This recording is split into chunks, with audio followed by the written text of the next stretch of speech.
All right, everybody, good afternoon. My computer is showing 12 o'clock, so we'll go ahead and get started. Thank you so much for joining us for our second webinar in our Special Asset Summer School Series. This class today is going to be led by Lance Martin and Paul Fanning, and we are they will be delving into the scandalous world of Ponzi schemes. My name is Haley Cook.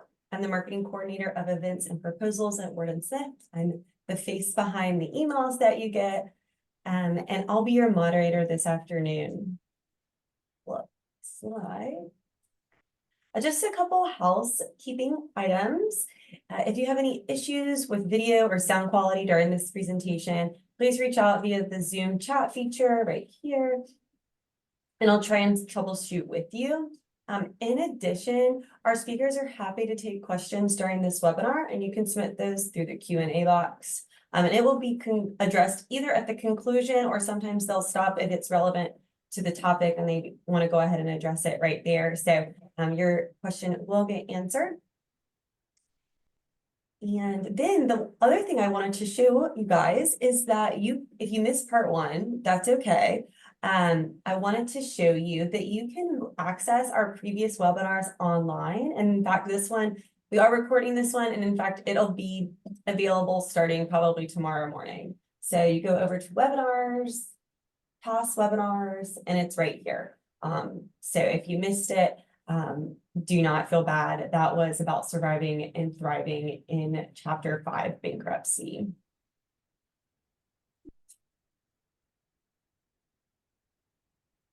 As I mentioned, our speakers today are Lance Martin, North Carolina Board Certified Specialist in Business Bankruptcy Law in our Asheville office, along with Paul Fanning, North Carolina Board Certified Specialist in Business and Consumer Bankruptcy Law in our newly renovated Greenville office. So I'm going to turn the mic over to you now, Lance. Thank you so much, Haley. We really appreciate Haley's assistance. We couldn't put these webinars on without her. And thank all of you for joining us. Many of you are old friends and clients that we've worked with for many years. I see some new names on the list, so thank you for joining us, for taking time out during your summer. And I hope Paul and I can provide you with some enlightenment and insights and observations around this tricky world of Ponzi schemes that can help you and help your institutions to prevent problems down the road, or sort of how to navigate your business should you find yourselves caught in the web of a Ponzi scheme. As Haley indicated, I'm Lance. That's Paul. We've been practicing together for 25 years now. Paul is based in the eastern part of the state. I'm based in the western part of the state. And together, along with our colleagues across the firm, we represent creditors, financial institutions, and others across all of North Carolina and beyond. And over the years and currently, we've had the opportunity, or the misfortune, however you want to put it, of having to represent clients who have become ensnared in some sort of Ponzi scheme. And so what we're going to try to do today is kind of give you some of the benefit of our experience. As we go through this, as Haley mentioned, if you have questions, type them in the chat box or raise your hand, and we'll field them. We'd like to make this as informal as possible, given the constraints of doing this on Zoom. So, Paul, before we get into the meat of the presentation, do you have any preliminary comments? No, well, yes. I just want to echo your comments. Appreciate everybody spending their lunch hour with us. We appreciate you. We look forward to working with you. Another nugget is Lance is doing some really interesting work on Ponzi schemes right now. mostly centered in the Western District, pretty big case. So the information is timely, and he has some of the best experience of anybody in the state. So it's a real treat for me, and I hope it is for you. So let's jump right into it. Haley, can we see the next slide? So yeah, so let's start here with the 3 things that will terrify any banker or keep them up at night. And so number 1, there, the annual bar. And I remember it from my childhood. Number 2, The Exorcist, demon possession. Again, terrifying, nightmares. And then number 3, TD Bank agrees to pay $1.2 billion to settle Ponzi scheme case. Now I'll leave it to you bankers to tell me which is the more terrifying of the 3. But so this is kind of the worst case scenario that we want you to avoid. Sort of ground rules and what we're going to do. Next slide. So here are our objectives. 1, we're going to start with sort of an overview of Ponzi schemes. And then we're going to kind of look at 3 scenarios. You know, if we were, because you're a financial institution, you're in a special position. If we were just giving this presentation to business owners, there would be kind of one area of focus, but I think with the financial institution, there are 3 areas where Ponzi scheme issues can come into play. One is that you could be the depository institution for the Ponzi schemer. So we'll talk about that. Then also you could be a creditor or a lender to a business that's being used to perpetrate a Ponzi scheme. And then the 3rd scenario is you could be a lender to a borrower who has become the victim of a Ponzi scheme or is doing business with a Ponzi scheme. And as it unravels, that's going to impact your borrower's business, which is going to impact your loans and your lending relationship to that borrower. So we'll try to tackle all 3 categories today. We will try to leave time for Q&A if there is any. So let's not get ahead of ourselves. Let's start with what we talk about when we're talking about Ponzi schemes, and I'll kick that over to Paul. Yeah, thanks, Lance. And you know, we all have become familiar in media today with Bernie Madoff and others. We know what a Ponzi scheme is, or we think we do. It's not there is no set definition for it. There are a lot of different varieties of it. But if we look at it typically, it is a fraudulent investment operation where the returns of earlier investments are paid using the capital or new investments rather than from revenue or profit that's earned by the operation of a legitimate business. That's basically what it is.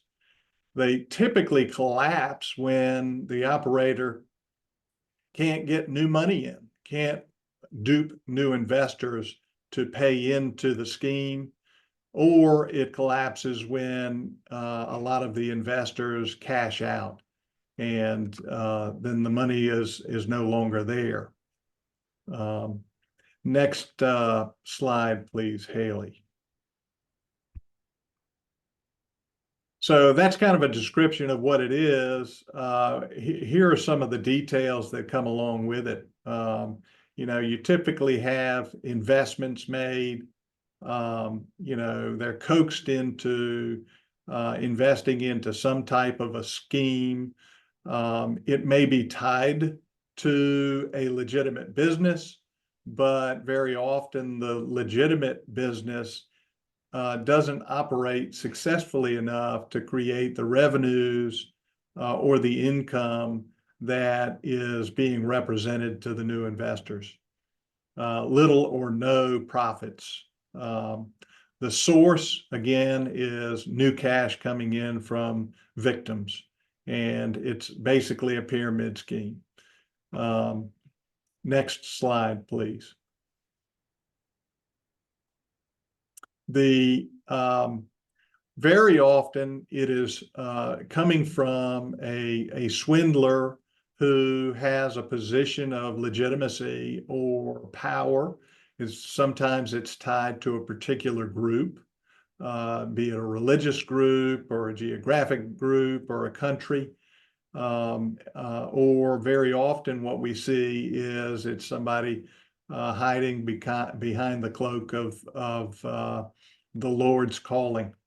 A lot of false prophets, as it were. There's usually commingling of the money. There may be agents and brokers who are used, who get paid high commissions, and there can often be excessive large fees paid. Of course, the use of false financial statements is very often the case. Next slide, and Lance. Yeah, and I would just like echo Paul's comment about anybody who asks you to invest and there's like a religious component. We're going to talk about red flags, but if somebody tells you that the returns on this investment will be used to do kingdom work or for the greater good of God, that should be a red flag. Out here in the western part of the state, we had a Ponzi schemer. His name was Hal Brown, and he went around and coaxed many very wealthy individuals in Western North Carolina and Asheville who should have known better, convinced them to invest millions of dollars into a scheme where he told them that he was going to get, he had connections in Hollywood and was going to provide Christian programming. And he had deals with Apple and Netflix and HBO. And it was all a complete fraud, but he persuaded people to do that. He preyed on their desire to do good work, to do that. These were Christian men and women who wanted to do good work, and ultimately he took all their money. He spent it all on himself, and now he's going to spend the rest of his life in a federal pen. But most people did not get their money back. So I would say kingdom work is a red flag. Yeah, Lance, yeah. Before you go on to the next slide, I think I wanted to elaborate on one of the points, and that is, there could be an underlying legitimate business. And one example I would give is one we're dealing with here in the eastern part of the state. It's a buy here, pay here car dealership. The owner of the business, very involved, in fact, has a trio of Christian men who go around to churches and sings. Very large church. A lot of his investors either go to the church or were family members or distant family members. The business was actually, we believe, legitimate for a long time, and there were two components of the scheme. One, what he did was he sold contracts, retail installment contracts, instead of high-risk buyers of cars coming in and getting financing from a traditional financial institution like yours. They don't qualify. And so they would often have to go for high risk, high interest rate loans. And what he did was he found investors, he got them to be the bank, and he would allow them to purchase these contracts and they would get the interest rate. So if you're talking about putting in the principal amount, $15,000 and then getting 18% over per annum for 5 years, that's a pretty good investment. And that may have been legitimate to begin with, but he ended up fabricating contracts or selling contracts multiple times. The investors were not sophisticated. They didn't require the appropriate documentation. Most didn't require any documentation. And so they got taken advantage of. The other part of his scheme was seeking investment floor planning. And he was telling people business is doing fine. He's going to use this money.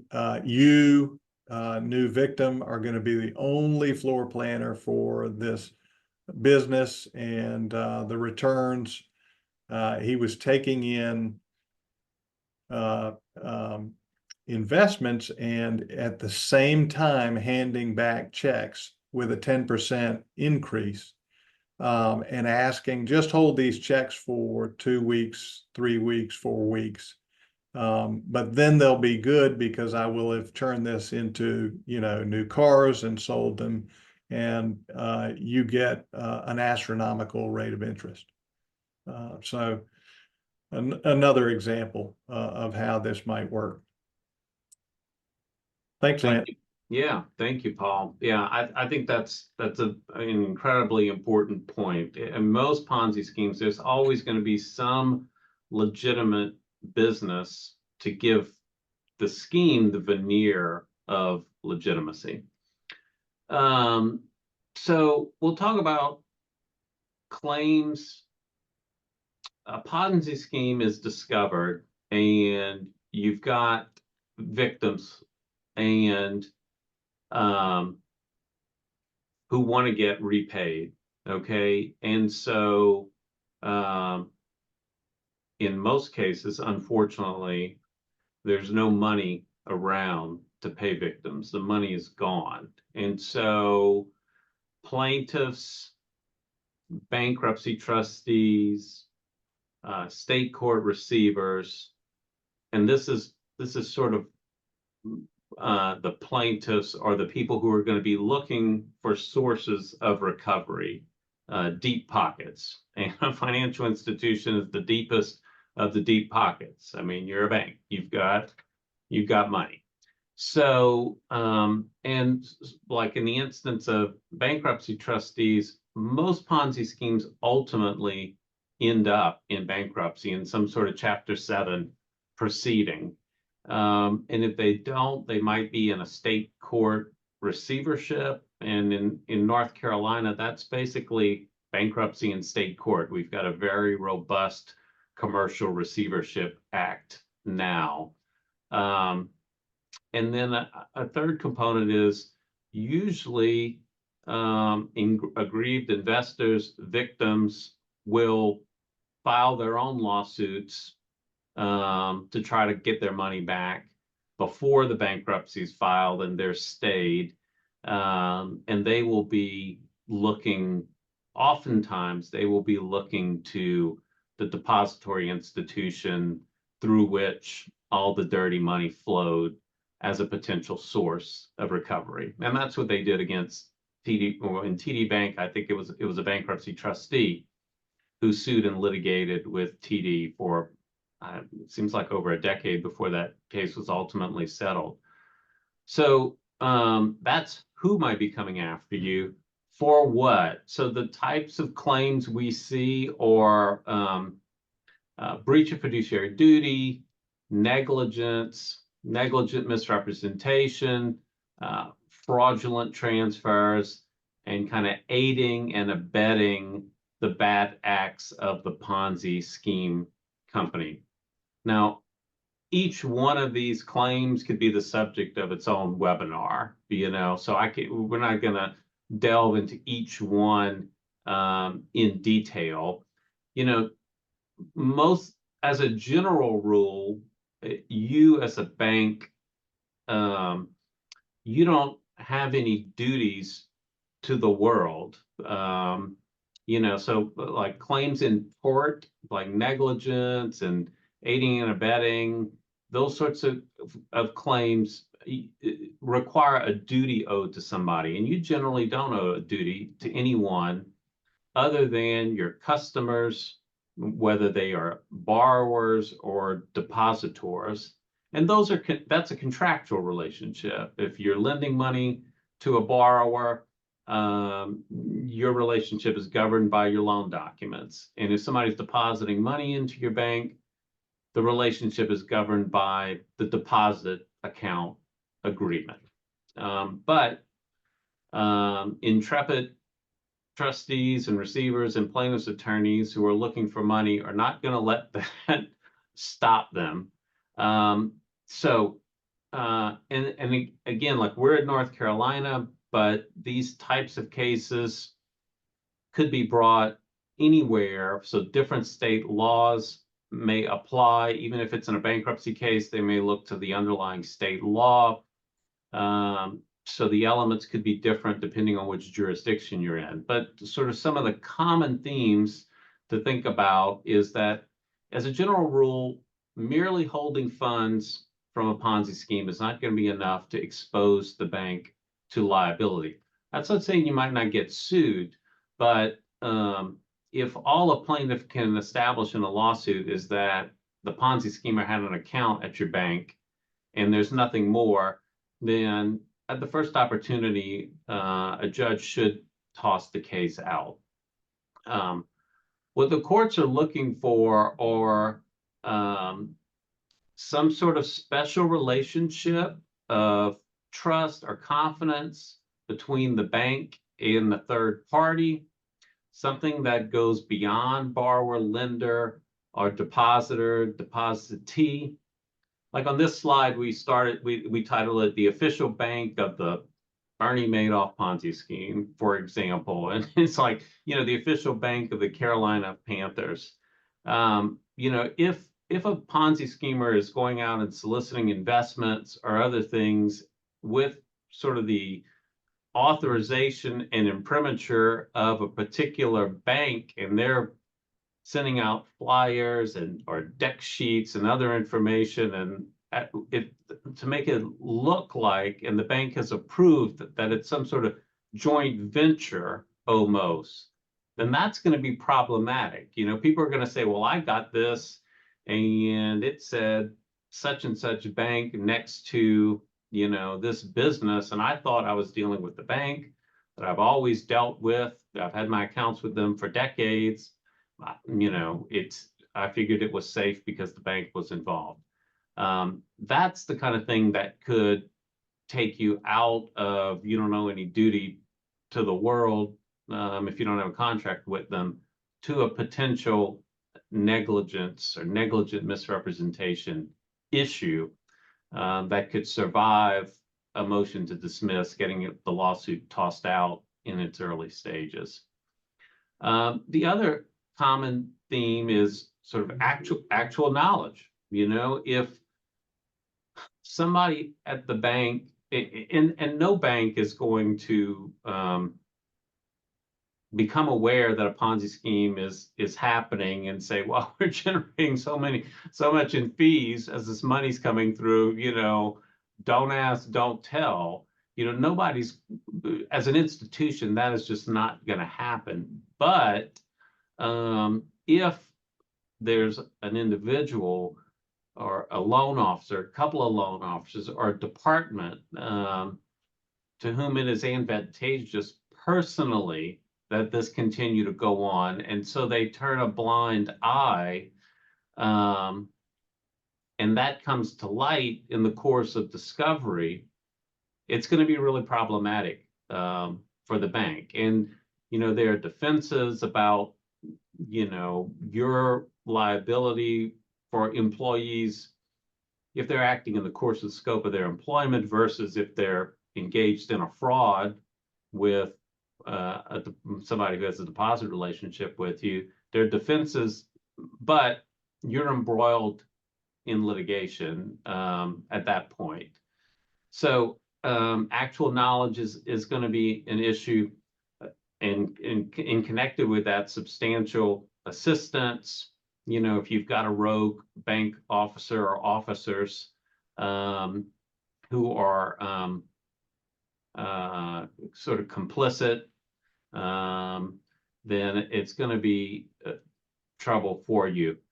In a lot of these cases, there's not a smoking gun of emails or text messages between the fraudster and the bank, but the court will look at circumstantial evidence of, you know, what's been transpiring between the bad entity and your loan officers. You know, has there been actual bribery or gifts or just like fancy meals?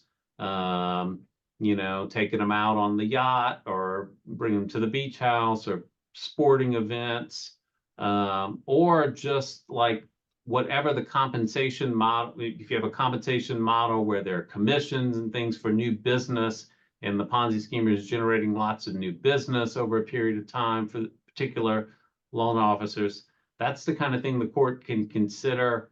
There doesn't have to be an actual smoking gun where let's agree to use the bank to further this Ponzi scheme, to hide it for our mutual benefit. Okay, can we go to the next slide? Paul, do you want to add anything there? No, I don't. I think I'll chime in a little bit. Thanks. So,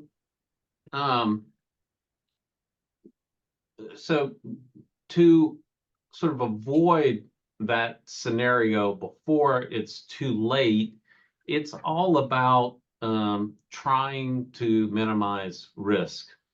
And I remember, I feel like it was pre-pandemic, or maybe it was further back, pre-9/11, that all we talked about when we talked about was banks was KYC, know your customer, know your customer. Maybe it was post 9/11 because there was such a concern about terrorist activity and not banking terrorist or terrorist adjacent organizations. And a lot of banks put in policies and procedures to comply with KYC regulations on an ongoing basis.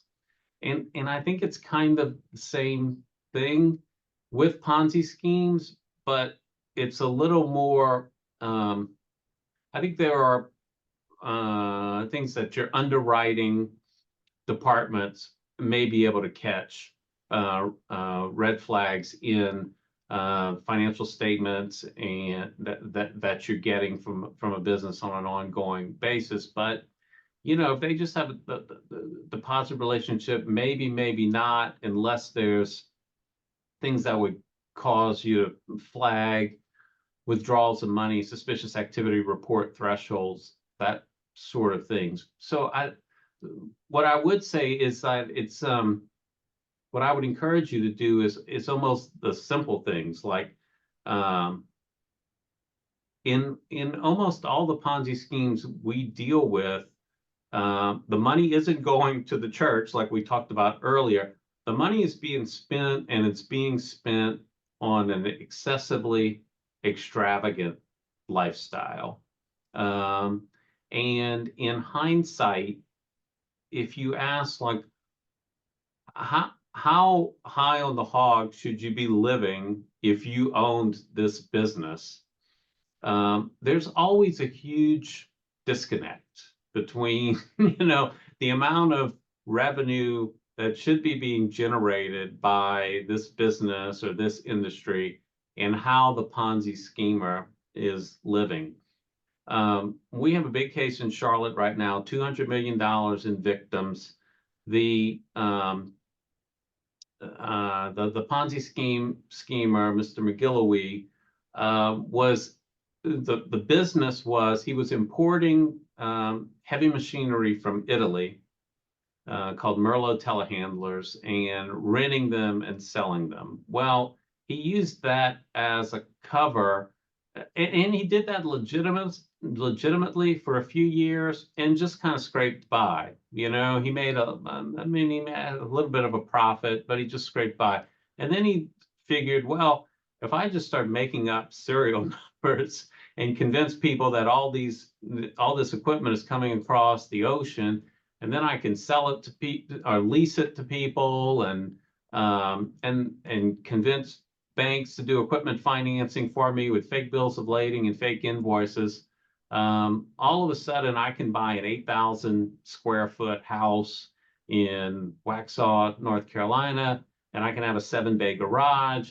And in each bay, I can have a luxury vehicle, and I can have a beach house for myself. And well, I like my sons, but I don't like to be crowded. So let me get a beach house for each of my 2 sons. And well, you need a boat, so let me get them each a boat for their beach house. And you know, it's a bit of a drive to get from Waxhaw to Ocean Isle Beach, so I better get a private plane too.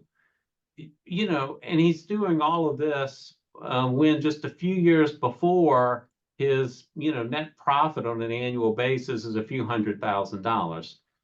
Well, that's a red flag. And if you're a banker who's like aware of this, you just have to encourage them that they need to raise their hand, so that if this is a customer of the bank, or there's some exposure there, then maybe it merits further investigation. So yeah, I mean, I do think like the red flags or the excessively extravagant lifestyle, the huge disconnect between what you're seeing and what should be normal for a business and industry. There has to be a constant reminder to your employees about bribery, either express or implicit, from customers. And then, if you get like dinged on suspicious activity reports, lots of money moving in and out, cash over 10,000 coming out on an ongoing basis. And I think you just have an ongoing duty to monitor, and as part of your employee training, just the kind of, if you see something, say something kind of attitude. And let maybe the customer prove you wrong, but maybe this is something you can have a conversation with your counsel with, like, is this something we should be worried about? That sort of thing, or discuss it internally if you've got an in-house staff. And yes, okay. Next slide. Lance, do you want me to go into, at this point in time, kind of some of the things that the bank needs to take action on? Yes, I do. And we just put up on the next slide here. I guess we were going to do a quiz, but I don't think we need to do a quiz. But so bottom right in the straw boater hat, that's Charles Ponzi. May we all have our name be used for something so famous and infamous after we're gone. Above him, going counterclockwise, that's Stanford. And then Bernie Madoff, of course. And then this guy over in the bottom left, that's Mr. Garth Errol McGilloway III. He's the guy who was importing the Italian equipment. And unfortunately, he died by suicide just over a year ago, as his Ponzi scheme was collapsing and his company was put into receivership. And we continue to work through that case. All right, Paul, kicking it over to you. Yeah, so I'm going to cover a couple of the others, and you can put the pictures back on, Haley. I'm not going to get to that one quite yet, but the first issue that I'm going to talk about is what happens when you discover that you're lending money to a Ponzi schemer. Immediate action and investigation is necessary. Certainly, you want to consider freezing accounts that could be in any way related to the scheme. You want to prevent any further withdrawals. You want to lock it down, protect the assets. You want to conduct a very thorough internal examination and investigation. You want to understand, who at the bank knows about it, who at the bank might have been involved in it. You want to know who at the bank should have known what was going on. You want to certainly understand what the bank's potential exposure is, and understand any internal lapses in due diligence. So that's from an immediate standpoint, first thing you want to do. You also want to, from a legal and regulatory compliance standpoint, you want to report this. A lot of banks have their fraud crimes investigation unit, or risk management, but you want your fraud investigators to take note that you want to address it with the regulatory authorities, notify them, FinCEN, fill out your SARs, get them filed, and cooperate with any investigation that comes out. Certainly legal counsel should be consulted if there is potential litigation or some type of regulatory compliance issue on the horizon, and there probably will be. Certainly with risk management, again, assessing the exposure. You want to make sure that you're aware of what the potential is out there, who the victims are, whether they're customers, and we'll talk about that in a little more detail, and who is owed what from this fraudulent scheme. Reputation management is a big deal. Reputational risk for banks is heavy. You want to develop a communication strategy that makes sense. You want to include and address concerns of stakeholders, which would include customers, investors, perhaps the public at large. And there's value in transparency along with that. Beyond that, asset recovery. Working with authorities or internally in order to trace and recover assets from the Ponzi scheme so that you're minimizing financial losses for victims. To the extent there's collateral, of course, you can go after collateral.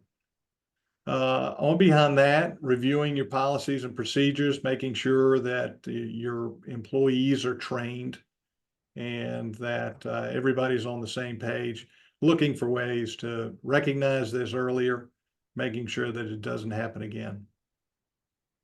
So that's, in a nutshell, things to consider if the bank is has a close relationship with the Ponzi schemer.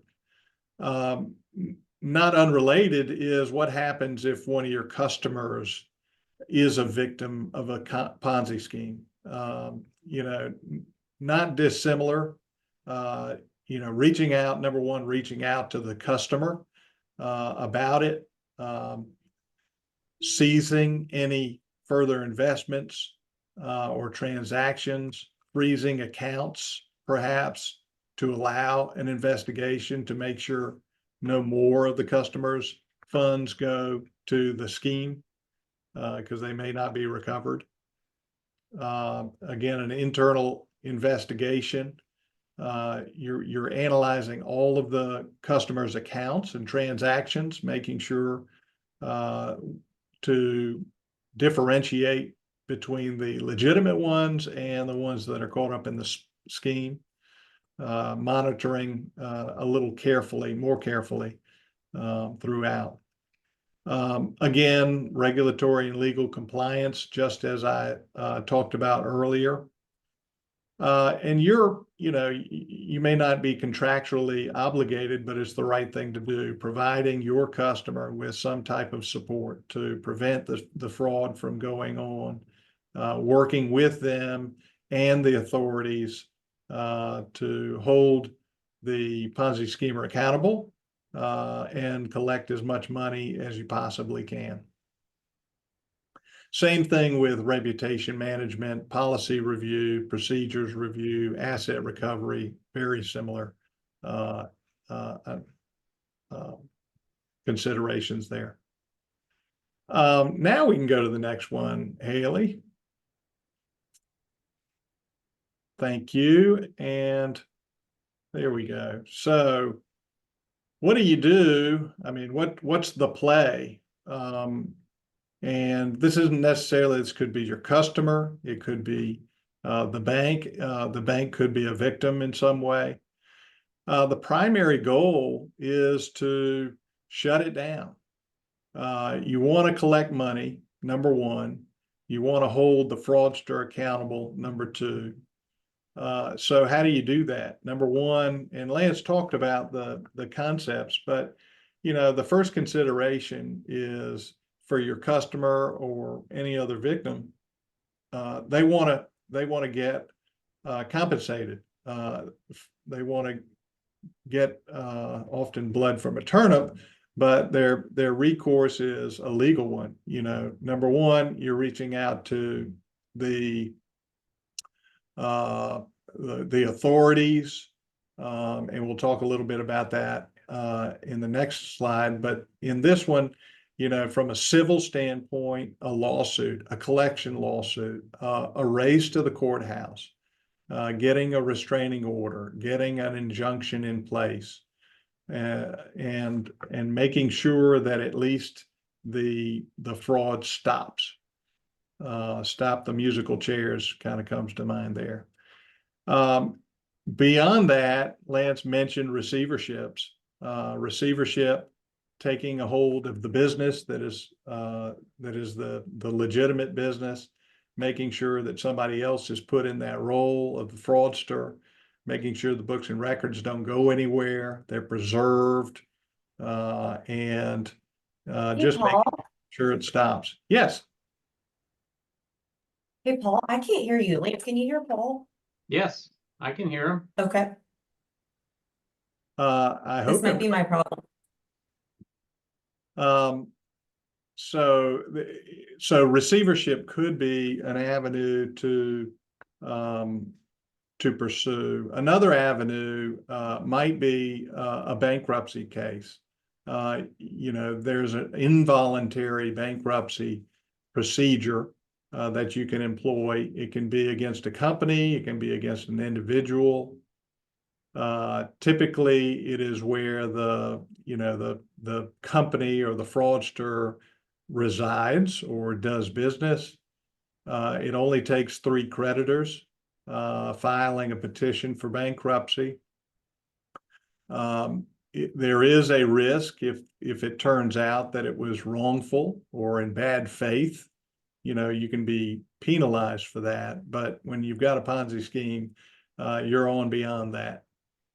It is very important if you go that route to immediately have an interim trustee appointed. That would be crucial in order to get the bad guy out and get a good guy in, an impartial, with power and with the full force and credit of the United States federal bankruptcy system and the U.S. Marshals that goes along with it. The reason the bankruptcy route is probably at least in a few of these situations is a good way to go is because immediate control is taken over. The process is very streamlined. It's uniform across the country. It's the best mechanism by which to maximize recovery. You've got federal court oversight. You've got an automatic stay that is recognized across the country. There is a stay in our new North Carolina Receivership Act, but it is not necessarily recognized. People aren't familiar with it, and especially if they're from out of state, they may just flaunt it, and we've seen that. They don't flaunt the bankruptcy stay. If they do, they've got another thing coming. Another upside or pro to that choice is the transparency of the process. Everything has sunlight. Everything is publicly available, and everybody gets to see under the covers. The trustee has powers, as I spoke about, and those are enforced by the law.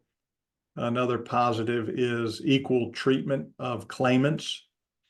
The cost is minimal. It will be borne by 9 times out of 10 by the recoveries that are made by a bankruptcy trustee through the clawback efforts, either preferential treatment transfers or fraudulent transfers that under the bankruptcy code, these transfers from the bad guy out to, vendors or to buy the plane, the beach house, the boats, or sometimes to victims who, frankly, are the winners in the Ponzi scheme.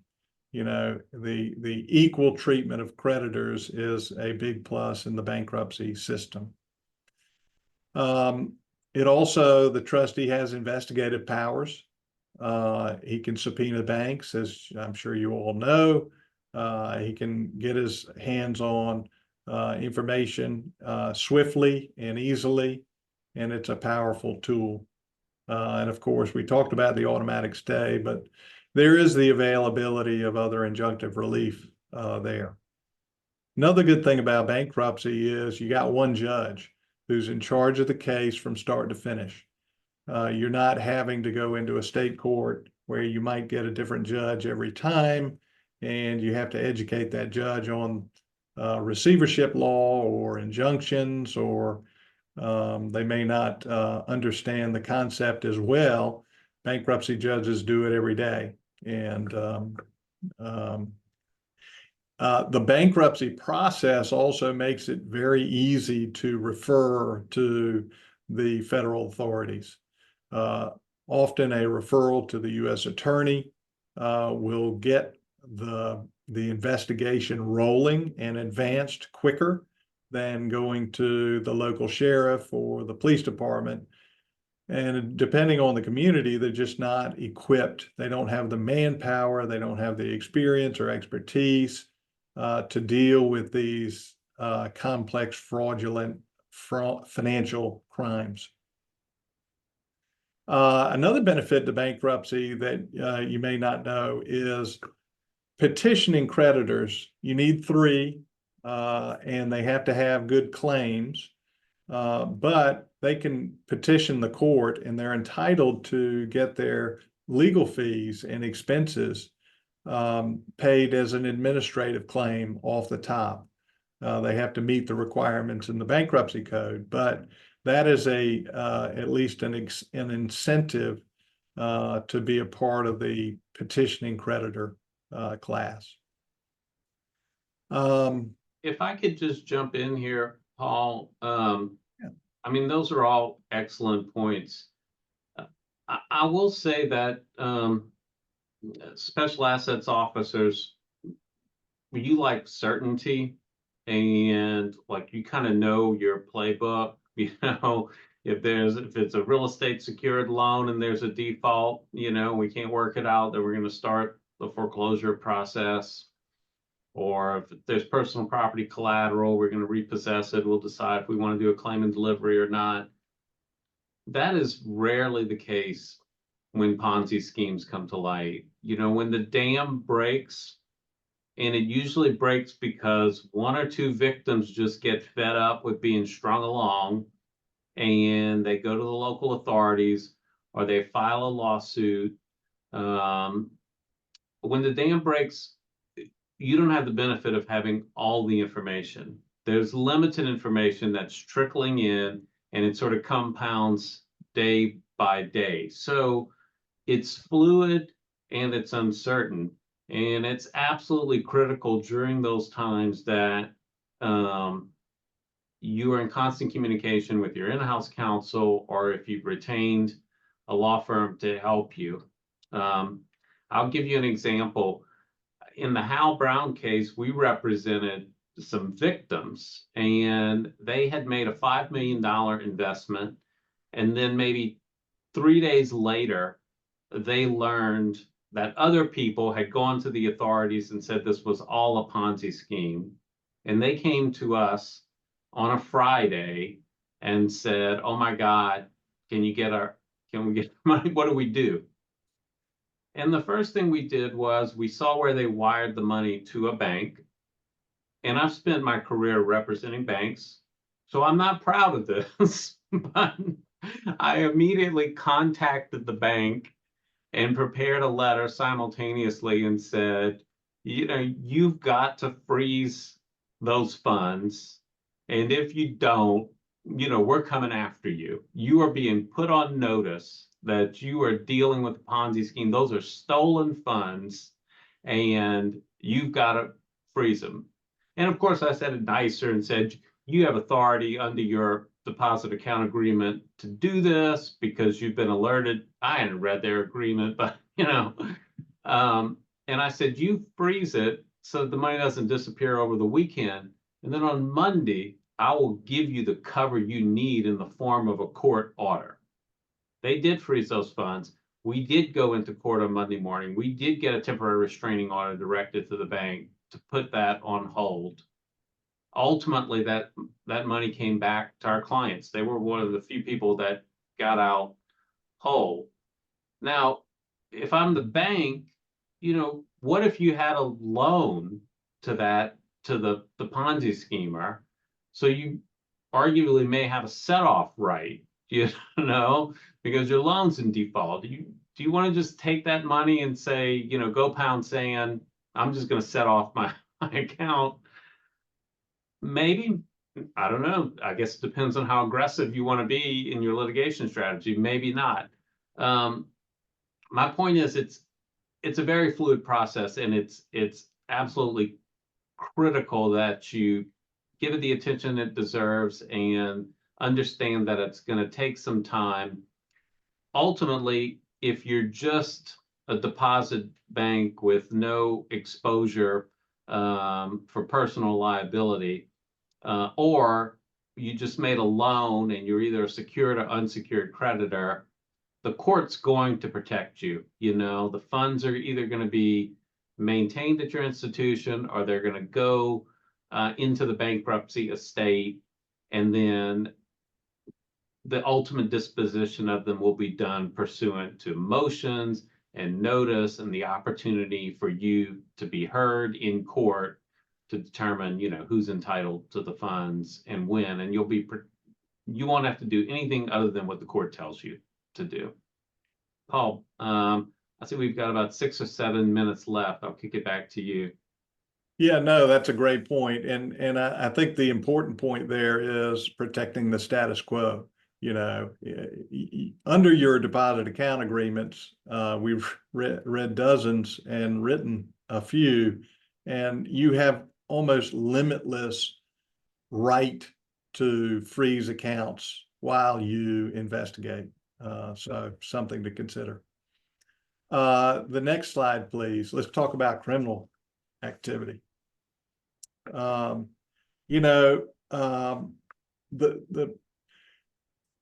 When the feds or the attorney general or the police department with the local DA gets involved, there's a forfeiture process.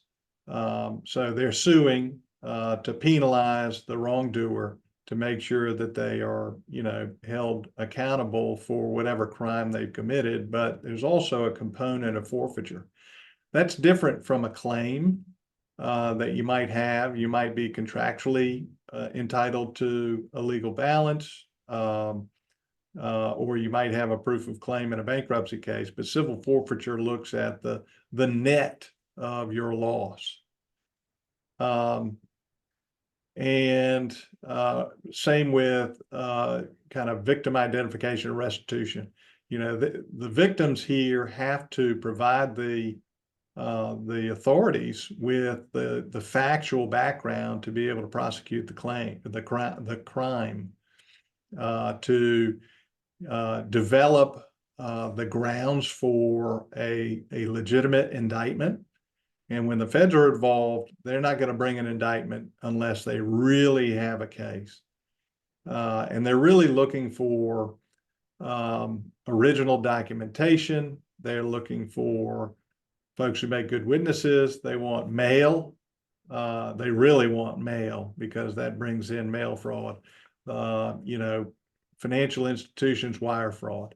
They look for that.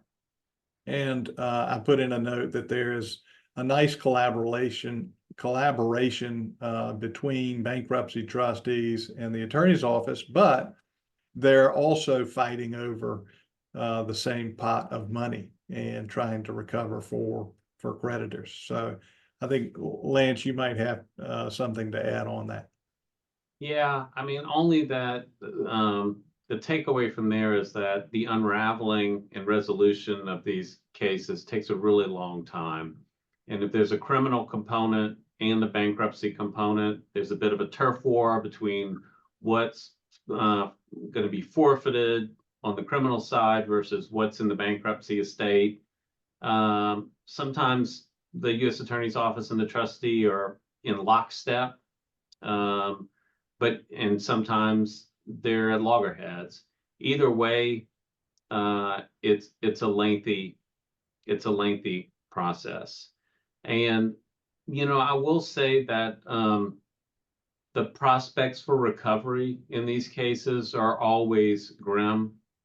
In most cases, most of the money has already been spent by the time the Ponzi scheme collapses. In the case I'm working on in Charlotte, 200 million in claims. We've been in the case for a year. We've probably recovered about 10 million. We found all the toys, the boats and houses and planes and everything, and sold that. And we filed lawsuits, and we'll probably collect another 10 to 15, maybe a little more over the next several years in litigation for fraudulent transfers. But that's still, you're looking at 10 cents on the dollar, maybe less when you take out the expenses of trying to pursue it. In most cases, I think 10 cents on the dollar is wishful thinking. Unfortunately, often there's nothing there, and so that's a critical piece of information you need if you have a borrower who's become the victim of a Ponzi scheme and he or she can't pay their loans to you, and their forbearance plan is, well, when I collect from the bankruptcy estate, you'll get the money. That's just probably not realistic unless you're willing to wait 3, 4, 5 years to collect only a few dollars. Lance, do you want to, I don't see any questions, but do you want to talk about the Ponzi scheme presumption and how bankruptcy trustees are able to recover more funds as a result? Yes, so the Ponzi scheme presumption is a topic that if you were in law school, the law professor would lecture on it for like 8 classes straight. So Paul's given this to me with 1.5 minutes on the clock, but it's a concept in bankruptcy that says if the trustee can establish that there was a Ponzi scheme, that there's enough evidence that to meet the definition that Paul gave when we started, money coming in to pay older investors, not legitimate, not enough legitimate revenue, et cetera, then there's a presumption that the debtor was insolvent, and when he made transfers out, and also that he made transfers out with an intent to defraud. So the trustee doesn't have to prove that every dollar the Ponzi schemer gave to somebody was fraudulent under the bankruptcy code. it's just presumed. So it makes the trustee, it's basically, instead of kicking off to the trustee, they give the ball to the trustee in the red zone, and he just needs to kick a field goal to win. So it makes his job a lot easier, his or her job a lot easier, to bring claims and to win claims against people who got money from the business. Great. I think that wraps us up. Haley? Yeah, great timing, guys. Yeah, thank you guys all so much for coming, and thank you again, Lance and Paul, for taking time. Please save the date for August 21st at noon. That is our final installment of the Special Asset Summer School Series. For those of you in attendance, I will share a recording of this session as well as the slides from today. That email will probably come through in the morning. We're so grateful for your participation, and that is going to conclude today's webinar. Have a great day, everyone. Yeah, I would just say thank you all. Again, we know everybody has busy summer schedules, so we appreciate y'all taking a few minutes of your time to meet with us. If you have any follow-up questions today or down the road, don't hesitate to reach out to Paul or me. And on behalf of the firm, we hope you have a wonderful rest of your summer. Remember to wait 30 minutes after eating before you get in the water, and we'll see you in August or down the road. Bye, everyone. Thank you.